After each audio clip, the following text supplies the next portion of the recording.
সকালবেলা উঠে তাড়াতাড়ি করে স্নান করে এই যে ঠাকুর পুজো দিচ্ছি। আর আজকে থেকে শুরু হবে HSLC এক্সাম।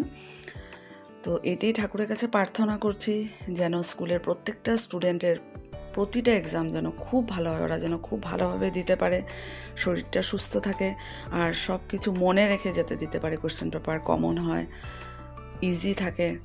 এটাই ভাবছি যে সত্যি ভীষণ একটা টেনশন। মেট্রিক পরীক্ষা বললে সবারই টেনশন হয়, আমরাও আগে দিয়েছি, আমার ছেলে দিল। তো বাকি বোর্ড এক্সাম থাকলেও মেট্রিকের ভয়টা যেমন সত্যি এখনও আছে।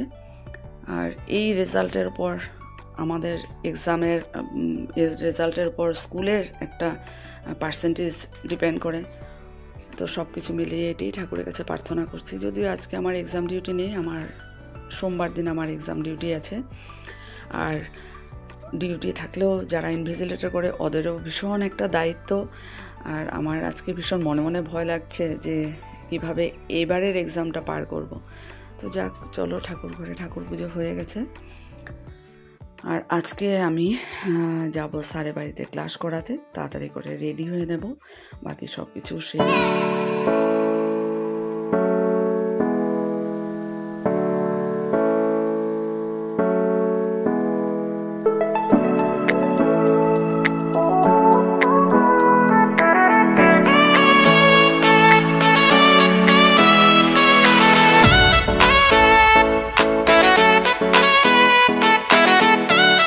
Everyone, good morning, welcome back to my channel Amit Joya চ্যানেলে তোমাদেরকে অনেক স্বাগত, অনেক ভালোবাসা জানিয়ে আজকে একটা নতুন ব্লগ শুরু করছি।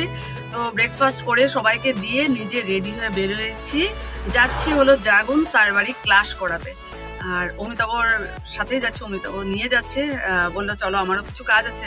আমি ভাবলাম সময়টা কিছু বেঁচে যাবে, আসা যাওয়া, তারপর বাসের জন্য দাঁড়াতে হবে, তাড়াতাড়ি ক্লাস করে একসাথে চলে আসবো, এসে খাওয়া দাওয়া একসাথে করতে পারবো। আর অমিতাভরও ছুটি আছে, একসাথে লাঞ্চ করে কিছুটা সময় রেস্ট করার সময় পাবো, কারণ বিকেলবেলা আবার আজকে ক্লাস আছে। তো চলো তোমরাও সাথে থাকো, সঙ্গে থেকে পাশে থেকে ভিডিওটা দেখতে থাকো, স্কিপ করো না। গরম কুর্তি পরেছি আর স্টলটা নিয়ে নিয়েছি, বেশ ভালোই লাগছে গরম গরম, মানে রোদটা খুব সুন্দর কড়া হয়েছে। সকালবেলা তেমন কড়া ছিল না, জামা কাপড় তো রোদে দিয়েছি, এখন বেশ কড়া হয়েছে। জানি না কতক্ষণ অবধি থাকবে, ঠান্ডা, প্রচুর ঠান্ডা লাগছে, কারণ শিলাবৃষ্টির ঠান্ডা না, কয়েকদিন থাকবে। যাক, ছেলে বাড়িতে আছে, পড়াশোনা করছে। অমিতাভ যাবে বলেছে, আমার জন্য ভালোই হয়েছে, নাহলে বাসের জন্য দাঁড়াতে হবে 1 ঘন্টা যেতে, আবার আসার সময় বাসের জন্য দাঁড়ানো, তো সেই সময়টা বাঁচবে। একসাথে চলে আসবো তাড়াতাড়ি, একসাথে লাঞ্চ করে রেস্ট করবো, তারপর বিকেলবেলা আবার ক্লাস আছে। চলো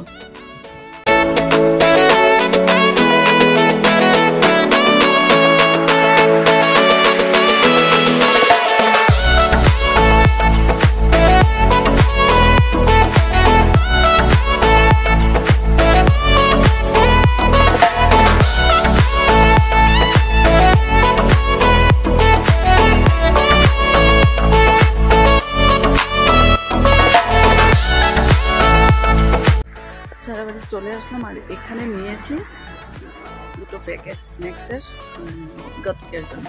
চলো, সবসময় আসি, নেওয়া হয় না, আজকে ভাবলাম না নিয়ে আসি। অমিতাভ গাড়িতে ঘুমাবে বলেছে। চলো, হ্যাঁ কি আনো দেখো।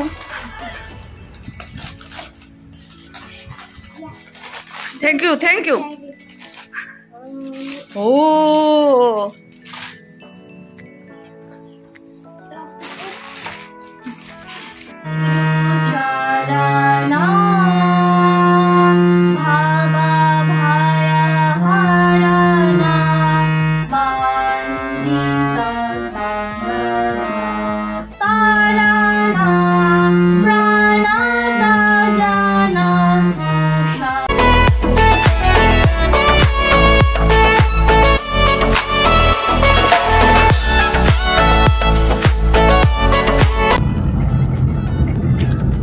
থাকাতে সুবিধা।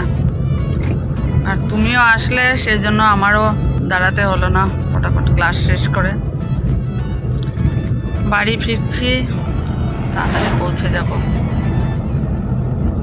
কাশফুলের মতো দেখো না, কাশফুলের মতন, কাশফুল না, হ্যাঁ দেখো, বাপরে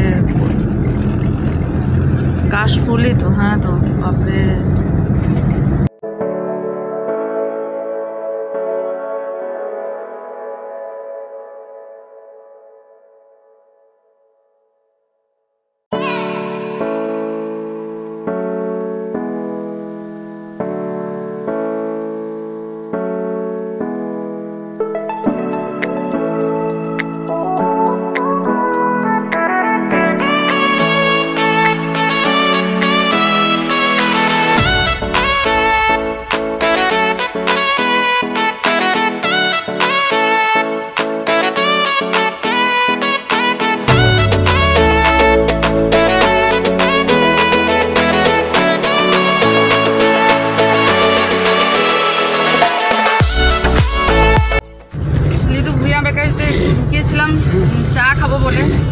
টা খেলাম, তারপর অনেক কিছু নিলাম, বেকারি বিস্কুট নিলাম, পনির নিয়েছি, ফ্রেশ পনির আগেই ভেবেছিলাম ওখান থেকে নিয়ে যাব।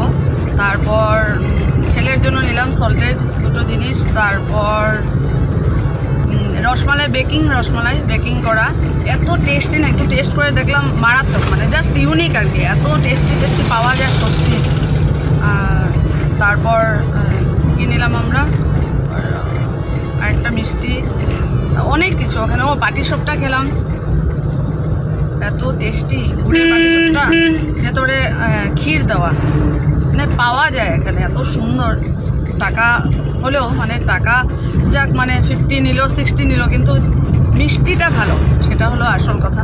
যাক, অনেক কিছু বাজার হলো। তো এখন আমরা বড়গুলায় পেয়েছি, আর ওয়েদারটা কেমন জানি লাগছে, জানি না, হয়তো বা বৃষ্টি হতেও পারে, খুব মেঘ লাগছে, রোদটা চলে গেছে।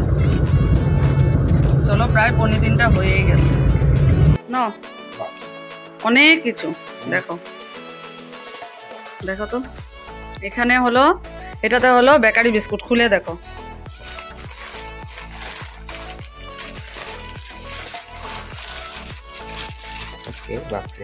দেখেছো, 2 রকমের আছে, দেখেছো, এটা একটা, আরেকটা আছে ভিতরে আছে। হ্যাঁ, পেয়েছি, দেখেছো। এখানে দেখো মিষ্টি, এটা দেখো, এটা কি জানো, বেকিং করা রসমালাই। দেখো, হ্যাঁ, বেকিং করা রসমালাই, একটু টেস্ট করেছি আমরা, এত টেস্টি, 60 রুপিস নিয়েছে, মানে দুর্দান্ত, মানে এত টেস্টি। ফার্স্ট টাইম রসমালাই তো খাওয়া হয় সব সময়, তো পাপা বললো চলো এটা। আর এখানে দেখো তো কি আছে, পনির। ও, এটা পনির হলো,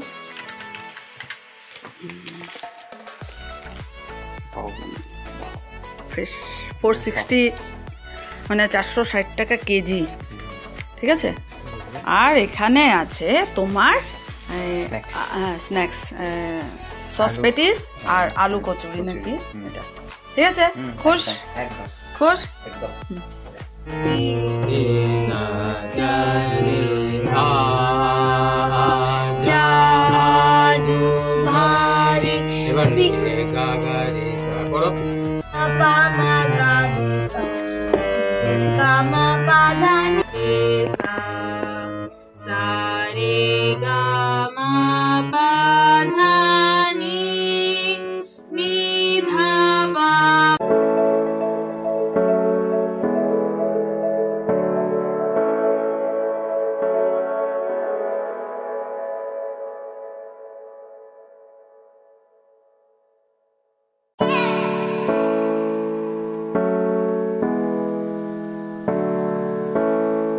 এই দেখো, তোমাদেরকে দেখিয়েছিলাম না দুপুরবেলা বেকারি বিস্কুট এনেছি, তো এই দেখো দুটো কৌটোতে মিলিয়ে রাখলাম। চা বানিয়ে নিয়েছি, এই দেখো, ঠিক আছে। অমিতাভ বসেছে, মোবাইল দেখছে, আর ছেলে পড়াশোনা করতে বসেছিল। আর এই দেখো, আজকে যে এনেছি ভুঁইয়া বেকারি থেকে বেকারি বিস্কুট, সেগুলো নিলাম চার সাথে। তো চলো, চাটা নিয়ে ওই রুমে যাই, সবাইকে দেই, একসাথে বসে চাটা খাই। বিস্কুটটা নিয়ে আসো তো, এই দেখো, নাও।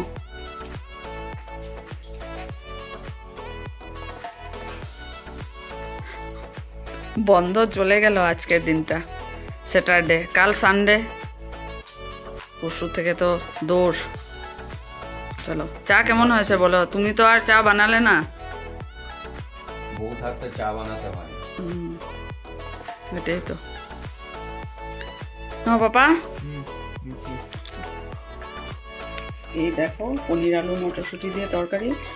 এই পনির আমি আজকে ভুঁইয়া বেকারি থেকে এনেছিলাম, আমি আগেও এনেছি, খুব সফট হয়।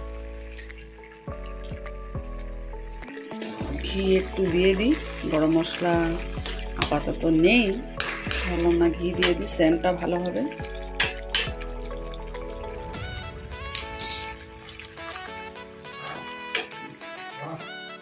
খাওয়া দাওয়া শেষ হলো, রান্নাঘরে কাজও শেষ। সকাল থেকে সেই রান্নাঘরেই কাজ, ব্রেকফাস্ট রেডি করা, লাঞ্চ রেডি করা, সন্ধ্যের সময় চা, তারপর আবার রাতের ডিনার।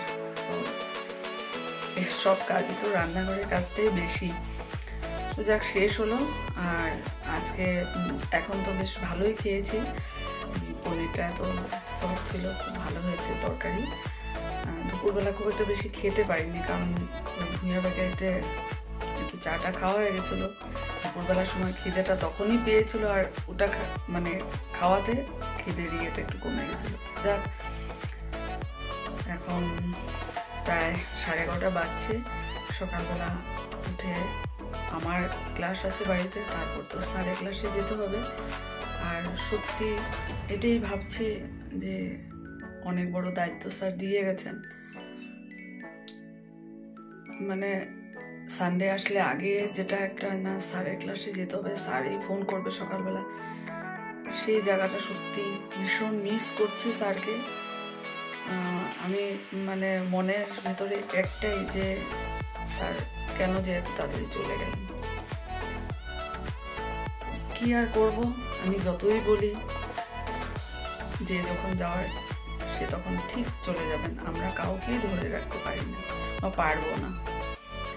তো চলো এখন গিয়ে বিশ্রাম করি, কয়েকটা ঘন্টা সময় একটু ভালো করে রিল্যাক্স করি। সকালবেলা উঠে আবার শুরু হবে, তোমাদের সাথে আবার নতুন একটা ব্লগে দেখা হবে।